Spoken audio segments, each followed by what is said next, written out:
Bismillahirrahmanirrahim. Assalamualaikum warahmatullahi wabarakatuh. Kita lanjutkan materi kita.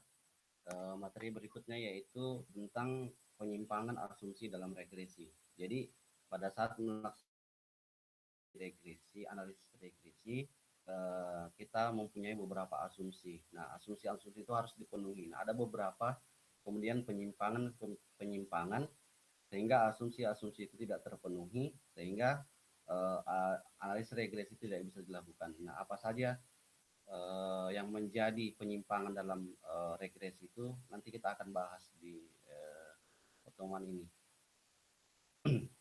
Nah, ini kalian deskripsinya silakan dibaca, asumsi dan blue itu silakan ini silakan dibaca sendiri ya. Nah, saya mau langsung ke sini. Jadi ada beberapa hal yang ini, ada 6 ini yang menjadi asumsi dalam analisis regresi. Jadi yang pertama ekspektasi yang ini, ekspektasi dari errornya itu adalah nol. Jadi nilai ekspektasinya sama dengan nol. Kemudian yang kedua tidak ada korelasi atau autokorelasi. Jadi ini untuk data yang sifatnya deret waktu atau time series. Jadi berdasarkan waktu ya, setiap bulan atau setiap tahun itu merupakan data time series. Dia tidak terdapat autokorelasi atau korelasi bulan. Kemudian variansnya itu harus sama atau konstan. Itu bisa disebut dengan harus homokedastisitas. Jadi lawannya adalah heterokedastisitas. Kemudian ini variabel bebasnya adalah non-stokastik. Dan yang kelima ini adalah multikolinialitasnya. Tidak ada multikolinialitas di antara variabel yang menjelaskan. Kemudian yang 6 itu adalah dia distribusinya normal. Jadi E-nya errornya ini dia berdistribusi normal. Nanti kita akan bahas di yang autokorelasi, heterokedastisitas atau homokedastisitas, kemudian multikolinialitas dan normalitas.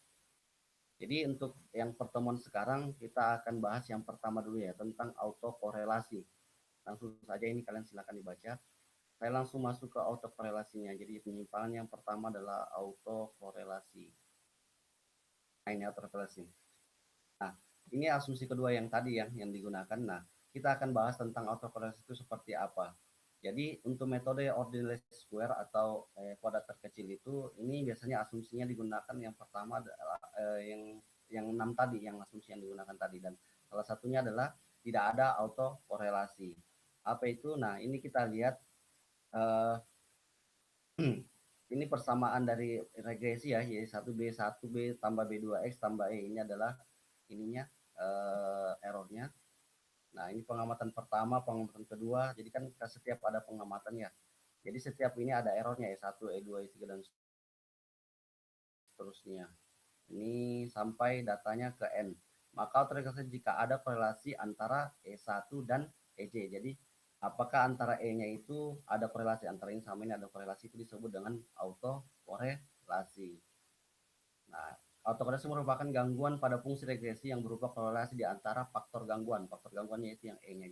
Diharapkan tidak ada faktor korelasi antara faktor gangguannya. Ini bisa dibaca. Silakan dibaca saja yang ini. Nah, saya langsung ke penyebab dan akibat autokorelasi. Jadi, selain karena sifat datanya yang menyebabkan kemungkinan terjadinya gangguan autokorelasi, hal-hal yang sering menjadi penyebab autokorelasi adalah sebagai berikut. Tidak diikutsertakan seluruh variabel bebas yang relevan dalam model regresi yang diduga. Ini bisa terjadi karena biasanya kalau misalkan karena kita terbatas, misalkan kita memodelkan regresi sederhana, jadi variabel bebasnya cuma satu. Padahal ada variabel bebas yang berpengaruh terhadap variabel terikat lagi. Nah, itu biasa menyebabkan autokorelasi. Kemudian yang kedua, kesalahan menduga bentuk matematik model yang digunakan. Kemudian yang ketiga, pengolahan data yang kurang baik. Jadi pada data time series sering peneliti harus menggunakan data yang bukan data olahan atau data sekunder ya, bukan didapat dari sendiri. Pengolahan data dilakukan biasanya dengan cara interpolasi, ekstrapolasi, spacing, smoothing. Data ini sering menimbulkan korelasi antara nilai variabel gangguan yang berurutan. Kemudian kesalahan spesifikasi variabel gangguan dalam kasus tertentu seperti perang, bencana alam, revolusi, sebagaimana yang sifatnya benar-benar random, pengaruh kasus-kasus yang luas terhadap variabel ekonomi yang lain dan mengambil waktu cukup lama mengakibatkan nilai variabel gangguan yang berurutan memang berkorelasi. Kasus seperti ini disebut kasus autokorelasi sebenarnya, sebagai lawan dari kasus autokorelasi kuasi ya. Nah, sebagai akibat adanya autokorelasi, yang pertama ini penduga-penduga koefisien korelasi yang diperoleh tetap merupakan penduga-penduga yang tidak bias. Kemudian varian variabel gangguan menjadi tidak efisien jika dibandingkan dengan tidak adanya autokorelasi. Nah, sekarang bagaimana cara menguji apakah dia terdapat autokorelasi atau tidak ada autokorelasi? Uji yang akan kita gunakan adalah uji Durbin-Watson atau uji DW. Nah, bagaimana caranya? Langkah-langkahnya ada sebagai berikut. Yang pertama, tentukan hipotesis nol atau alternatifnya. Hipotesis nolnya adalah variabel gangguan tidak mengandung autokorelasi, dan hipotesis alternatifnya adalah pasti mengandung autokorelasi karena lawannya ya. Kemudian, ini yang paling penting ya. Jadi cara menguji, coba ini cara menguji apakah ada autokorelasi atau tidak ada autokorelasi. Kemudian kita menghitung DW-nya atau Durbin-Watson-nya. Cara menghitung manualnya seperti ini. DW rumusnya ini sigma dari T2 sampai N ET dikurang ET-1 pangkat 2 dibagi sigma T sama dari 2 sampai N ET pangkat 2. Nah, nanti cara menghitungnya kita bentuk dalam bentuk tabel. Bandingkan nilai statistik DW dengan nilai teoretik DW sebagai berikut. Jadi nanti ada nilai teoretiknya ya, seperti ini. Untuk rho, ini rho ya, lebih besar dari 0 atau korelasi positif. Jadi dia autokorelasinya positif jika DW yang tadi kita hitung itu lebih besar sama dengan DU. Dengan DF-nya itu derajat degree of freedom atau derajat kebebasannya, N min K min 1. K itu adalah banyaknya variabel bebas yang digunakan. A0 diterima jadi rho sama dengan 0 berarti tidak ada autokorelasi pada model itu. Seperti itu. Kemudian bila DW lebih kecil sama dengan DL dengan degree of freedom-nya seperti ini, A0 ditolak, jadi korelasi rho tidak sama dengan 0 berarti ada autokorelasi pada model itu. Seperti itu. Jadi ini untuk rho sama lebih besar dari 0 ya, autokorelasinya positif. Ini kalau dia DW-nya lagi lebih besar dari DU, maka tidak ada autokorelasi pada model itu. Sedangkan kalau rho-nya lebih besar sama dengan DW-nya lebih kecil sama dengan DL, tidak sama dengan 0 rho-nya, berarti ada autokorelasi pada model itu. Kalau DW-nya di antara DL sama dengan DU, berarti ini tidak ada konklusinya ya, jadi tidak bisa disimpulkan apakah terdapat autokorelasi atau tidak terdapat autokorelasi.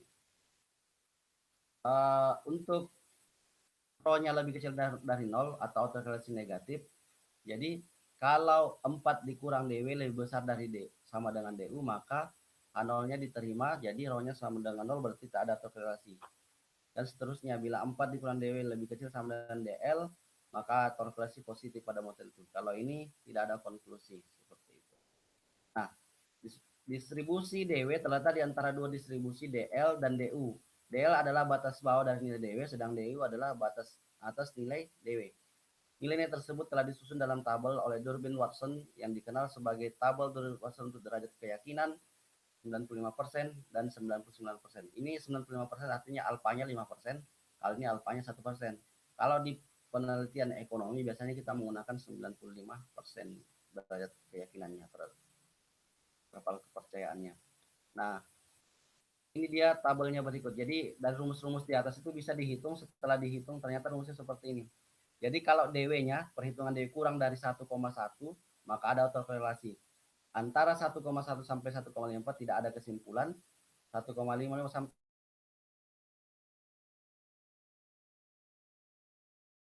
2,4 tidak ada autokorelasi, dan seterusnya data tahunan ya. Jadi ini mulai dari tahun 1998 ya. Hubungan antara pendapatan dan data informasi beberapa negara di dunia dalam ribuan US dollar pada tahun 1998 disajikan sebagai berikut. Ini adalah data setiap negara ya. Pendapatan setiap negara. Negaranya disebut cuma diberi label angka.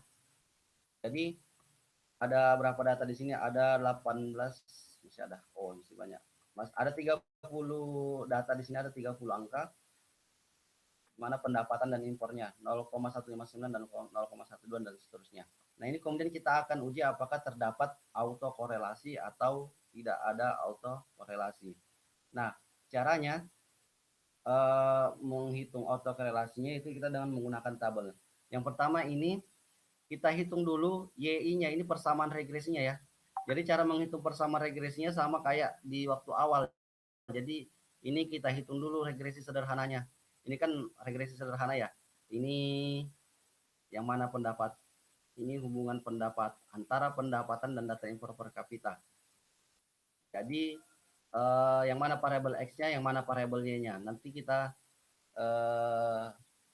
buat dulu persamaan regresinya seperti ini. Jadi Y sama dengan ini. Sama R-nya. Nanti kalian cari dengan menggunakan rumus regresi sederhana. Nah, setelah dapat, ini kan mana tadi ini datanya nih ya. Ini kan pendapat itu X ya, parabol bebas. Ini Y itu parabol terikatnya. Nanti cari dulu persamaan regresinya pakai rumus yang sudah dulu diajarkan. Nanti cari persamaan sampai seperti ini. Ini adalah nilai A-nya, sedangkan ini adalah nilai B-nya. Yang ini tuh SA sama SB-nya ini. SA sama SB. Lihat pelajaran sebelumnya. Nah, setelah itu baru kita buat tabel. Ini di datanya data X, ini tadi yang pendapatan, ini Y itu impor. Kemudian Y aksen ini didapat dari persamaan ini. Jadi tinggal masukkan nilai X-nya 0,159 di sini. 0,0152 tambah 0,2491 dikali X-nya itu ganti dengan 0,159. Nanti hasilnya dapat 0,0548. Jadi ini. Begitu juga yang ini seterusnya. Y sama dengan ini Y sama dengan ini ditambah 0,2491 kali X, berarti kali ini 0,242 sama hasilnya 0,755. Nah, untuk yang ET ini cara menghitungnya adalah dia selisih antara Y sama Y aksen atau biasa Y topi di sini. Y dikurang ini berarti tinggal dikurang 0,0112 dikurang 0,0548 nanti hasilnya 0,0428. Nah, itu begitu juga seterusnya. Ini 0,068 dikurang 0,0755 hasilnya min 0,0075. Nah, begitu seterusnya ya ET. Nah, kalau ET kuadrat tinggal dikuadratkan. Ini dikuadratkan hasilnya 0,018, 0,075 ini dikuadratkan hasilnya 0,05 dan seterusnya. Sedangkan untuk tabel ini ET dikurang ET min 1 berarti yang atas kurang yang bawah. Jadi mulai dari sini. Ini dikurang yang ini. ET-nya ini. E2 dikurang E1 berarti ini. 0,0075 dikurang min 0,0428 hasilnya min 0,0353. Begitu juga yang ini 0, min 0,0433 itu dapat dari ini dikurang ini. Jadi 0, berapa ini? 0,0358 dikurang ini nanti dapat seperti itu. Nanti hasilnya begitu. Dan seterusnya. Nah, ini ET dikurang ET min 1. Nah, kemudian ini ET dikurang ET min 1 kuadrat ya berarti yang hasilnya ini tinggal dikuadratkan. Ini dikuadratkan. Jadi dapat seperti ini. 0,0012 berarti ini 42 dan seterusnya. Dapat seperti itu ya.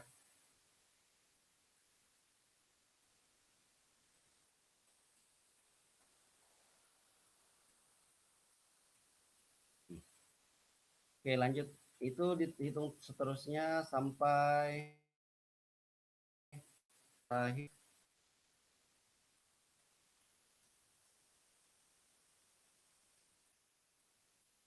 Nah, ini nanti sigmanya yang kita butuhkan adalah sigma di sini, ini dan ini. Nanti kita masukkan ke perhitungan Durbin Watsonnya ini. DW sama dengan sigma T2, jadi yang kuadrat dikurang ET kuadrat. Jadi tadi yang ini, ET dikurang ET min 2, yang ini dibagi dengan yang ini. Nanti dapat seperti itu. 19.9075 dibagi 10,02 1,871. Jadi karena pada DF-nya 3, ini jumlah sampelnya 30 dikurang 1 variabel bebasnya 1 dikurang 1 lagi sama 28 berarti alfa, untuk alfanya sama dengan 0,01 ya. Ini pakai alfa 1%.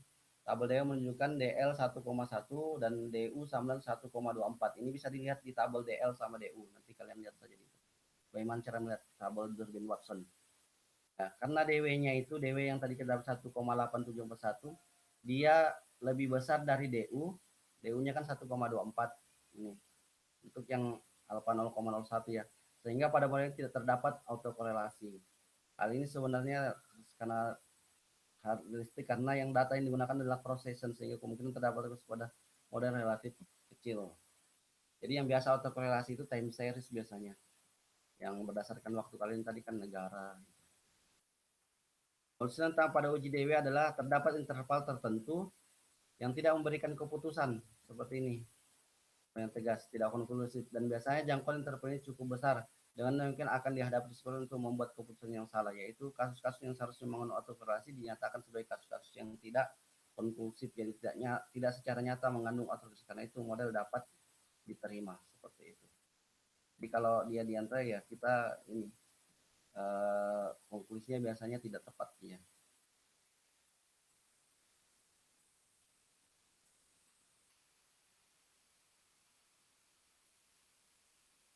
Nah, bagaimana kalau ini adalah ini, jadi personal beda umum, misalkan seperti itu ada autokorelasi, kita lihat ada contohnya tidak. Ini langsung. Nih, kita lihat coba contoh 9.2. Jadi ini nilai penjualan sama biaya promosi. Jadi Y sama X. Tadi ya, jadi ini cari dulu persamaan regresi sederhananya. Setelah itu dapat seperti ini. Nah, setelah itu hitung contohnya kayak tadi. Hitung Durbin-Watsonnya buat tabel-tabelnya. Dapat DW-nya 0,8301. Sehingga DW-nya sebesar 0,8301. Berarti terdapat autokorelasi. Kalau dilihat dari bandingkan sama tabel tadi ya, lihat ketentuan di atas. Nah, kemudian ketika terjadi autokorelasi, maka dia cara penanggulangannya seperti ini. Kita datanya. Tadi datanya ada berapa? Nah, ini. Datanya ada 1 2 3 4 5 6 7 8. Datanya ada 8.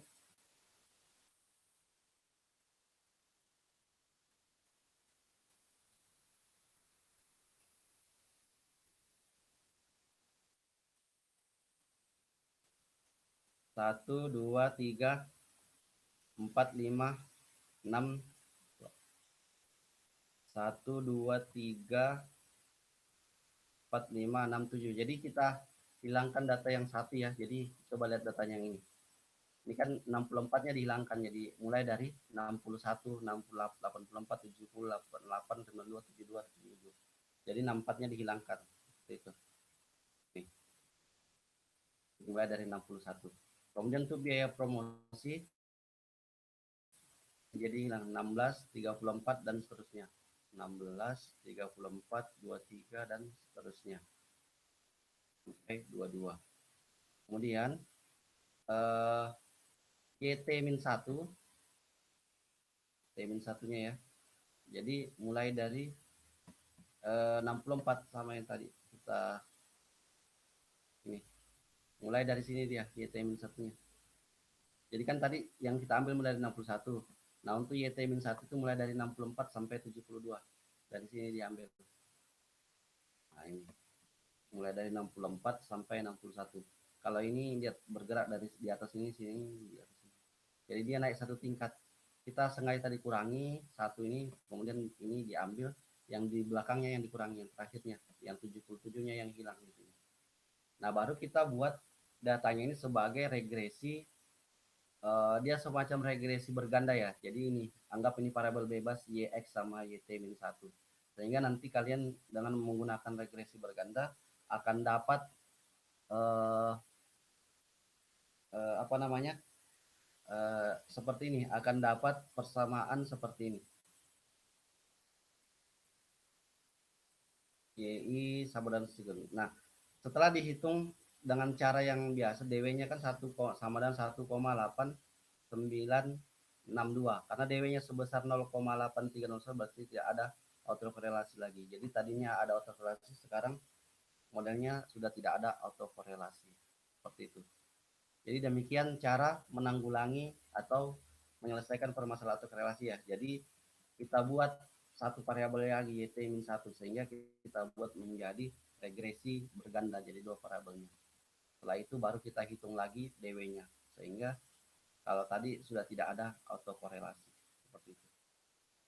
Kita demikian tadi. Jadi ini saya ulangi lagi ya, di sini tadi tabelnya, yang penting cara menghitungnya ini.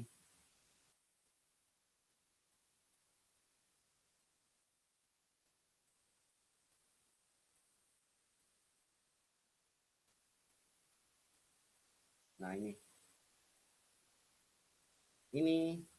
sama-sama masih ini ya, 0 ET dikurang ET min 1. Ini kenapa minus? Coba lihat. Minus 0,0075 dikurang minus 0,0428. Harusnya hasilnya positif ya. Jadi kalau ETBC ini terbalik, ini positif positif. Tapi sebenarnya tidak, kalau secara hasil tidak berpengaruh karena nanti dikodatkan di sini. Yang dipakai kan yang dinilai di sini. Kalau ini kan sekadar tanda minus plusnya itu angkanya kan sama. Ini kurang ini, ya hasilnya harusnya plus ini. 0,0353. ET dikurang ET 1. Jadi ini dikurang ini harusnya positif karena ini lebih besar. Minus dikurang minus ini jadi plus, jadi positif 0,0353. Begitu juga ini 0,0358 dikurang ini positif jadi lebih besar 0,0433. Tapi ini tidak terlalu berpengaruh karena ini kan datanya tidak dipakai, nanti cuman yang dipakai ini. Nah ini setelah dipangkatkan hilang negatifnya, baik positif negatif sama, nilainya angkanya tetap sama karena ini dikurang ini. Bisa dihilangkan negatifnya. Kalau ini dia pakainya berarti ini kurang ini. ET min 1 dikurang ET ini. Ini dikurang ini dikurang ini, sama saja sebenarnya hasilnya. Tapi kalau dari ET dikurang ET min 1 harusnya ini hilang negatifnya, negatif yang positif jadi negatif, yang negatif jadi positif. Cuman hasilnya secara umum nanti sama karena ini dikuadratkan, biar negatif atau positif dia hasilnya akan seperti ini. Dan itu nanti data yang dipakai untuk menghitung Durbin Watson tetap yang di sini. Jadi tidak berpengaruh pada hasilnya. Silakan diikuti ini saja ya, dirubah jadi yang positif dan negatif. Ikuti saja yang dari rumus ya, ini kurang ini kurang ini. Seperti itu ya. Jadi demikian untuk materi kalkulasi, silakan dipelajari dan nanti kalau ada tugasnya diselesaikan. Assalamualaikum warahmatullahi wabarakatuh.